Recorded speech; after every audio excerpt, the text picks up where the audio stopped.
Hello and welcome to All Indians Matter. I am Ashraf Engineer. At the time of recording this episode, India had won 18 medals at the Commonwealth Games being held in Birmingham. No amount of praise is enough for our sporting superheroes who have brought the country medals despite the sports system in India and not because of it.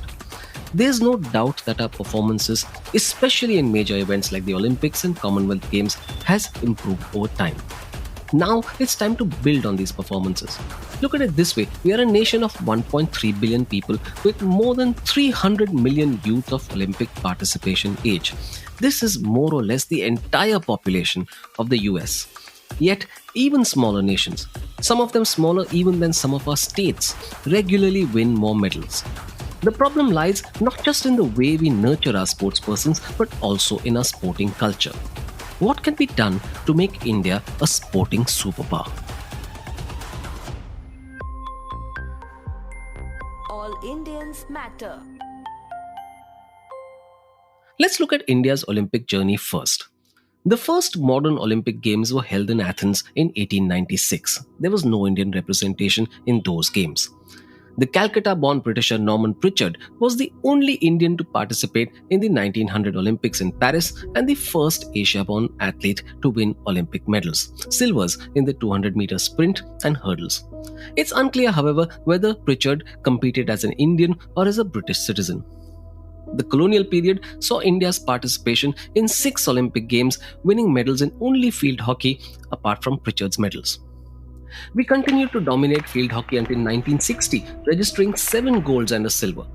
It was Pakistan that first breached India's domination in 1960, but India won again in 1964. Since then, it's been a steady regression.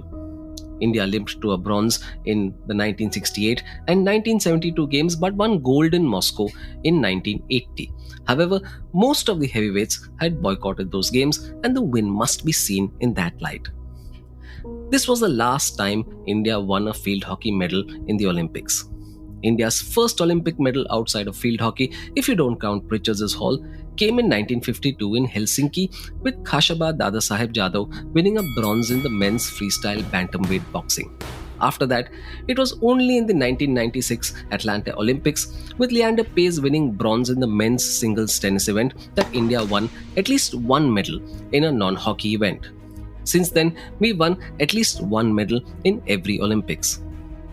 Rajavardhan Singh Rathore won silver in the men's double trap shooting event in 2004 in Athens. Abhinav Bindra won gold in the men's 10-meter air rifle event in 2008 in Beijing, and other shooting medals have followed. Karnam Malleshwari made history in Sydney in 2000, becoming the first Indian woman to win an Olympic medal, a bronze, in the 69 kg weightlifting category. It was the only medal India won in those games. Then came Mary Kom, winning a bronze in the women's flyweight boxing in London in 2012, and Sakshi Malik winning bronze too in 2016 in Rio in the women's 58 kg freestyle wrestling. PV Sindhu, meanwhile, bagged silver in women's badminton at Rio. It was in Tokyo in 2021 that the athletes bagged 7 Olympic medals, which included Neeraj Chopra's gold in the javelin throw, 2 silvers, and 4 bronze medals. Most experts divide India's Olympics performance into 2 phases. Before the 1980s, it was mainly field hockey, then nothing for 16 years, after which Indians began making a mark in other sports: tennis, badminton, shooting, boxing. What caused this transformation? A lot of it had to do with liberalization and the landmark reforms of 1991. The economy opened up and grew rapidly, and with that came sponsorship in significant amounts for the first time. As satellite TV came in, our exposure to the global sporting arena increased. Yes, much of the sponsorship money initially went to cricket, and it was only the determination of a handful of athletes who pushed back against the system to bring us medals. Yet, we must recognize that our success, which is worth celebrating, is also underwhelming. Not just at the global level, but even at a regional level. Between 1990 and 2014, India's share of medals at the Asian and Commonwealth Games improved only 3% and 1.5% respectively. There was a giant leap at the 2018 Asiad, where India sent its largest contingent ever, 572 athletes for 36 sporting events. India recorded its largest ever medal tally, 69, which included 15 gold, 24 silver, and 30 bronze. Yet, India managed only 8th place overall out of 38 participating countries. China, Japan, and South Korea dominated the games. What's more, even way smaller countries like Indonesia, Uzbekistan, Iran, and Chinese Taipei, whose contingents were much smaller than India's, placed higher in the medals tally. That begs the question, why has India underperformed on the global stage? The lack of infrastructure has long been blamed for it, but there is a larger issue: the lack of a local sporting culture. Don't forget, of the 22 football World Cups so far, 10 have been won by South American countries such as Brazil and Uruguay, where the infrastructure was rudimentary. The fact is that in India, we rarely invest in local community sports. It's rare for people to take the time to watch local matches or cheer their children on in local games. This is in stark contrast to the US, where school and college sports persons are put on a pedestal and parents make it a point to watch and cheer on even toddlers' baseball or soccer games. Yes, we've had a huge change in how we develop sports persons using scientific methods for our elite athletes. But unlike the world over, where potential medal winners are selected very young and nurtured, there are various barriers in India. These range from social taboos to gender and geographical bias to religious norms. Sports governance is a major problem too, with most of the top association jobs cornered by politicians. There may be pockets of sporting culture, for instance, the passion for football in the northeast and parts of the south, or hockey in some areas of Punjab. Unfortunately, this is not uniformly seen at the school level.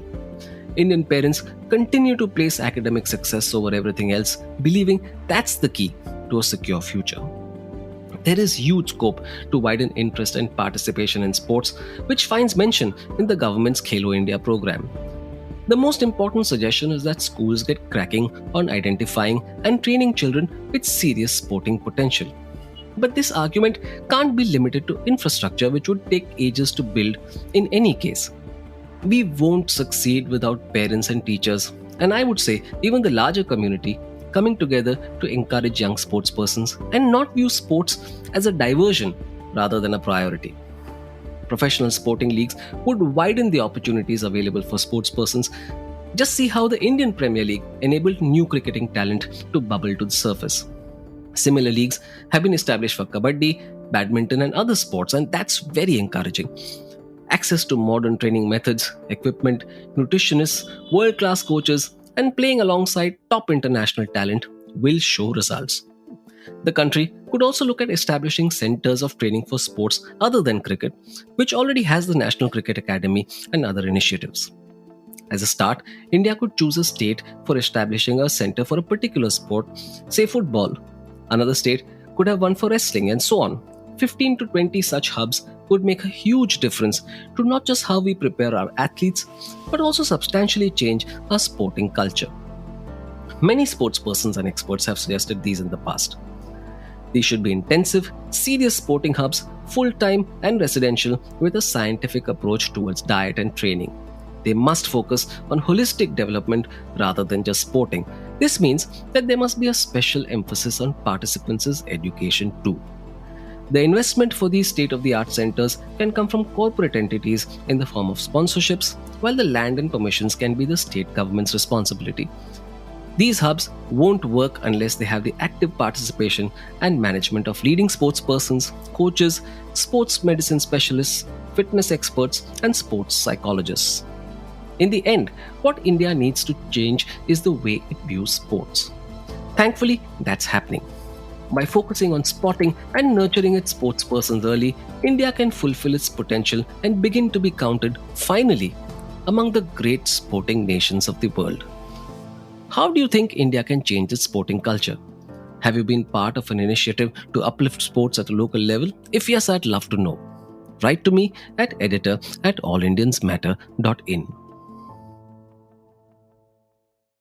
Thank you all for listening. Please visit allindiansmatter.in, that's ALLINDIANSMATTER.in, for more columns and audio podcasts. You can follow me on Twitter at Ashraf Engineer, that's ASHRAFENGINER, and All Indians Count, that's ALLINDIANS INDIANSCOUNT. Search for the All Indians Matter page on Facebook. On Instagram, the handle is All Indians Matter. Email me at editor@allindiansmatter.in. Catch you again soon.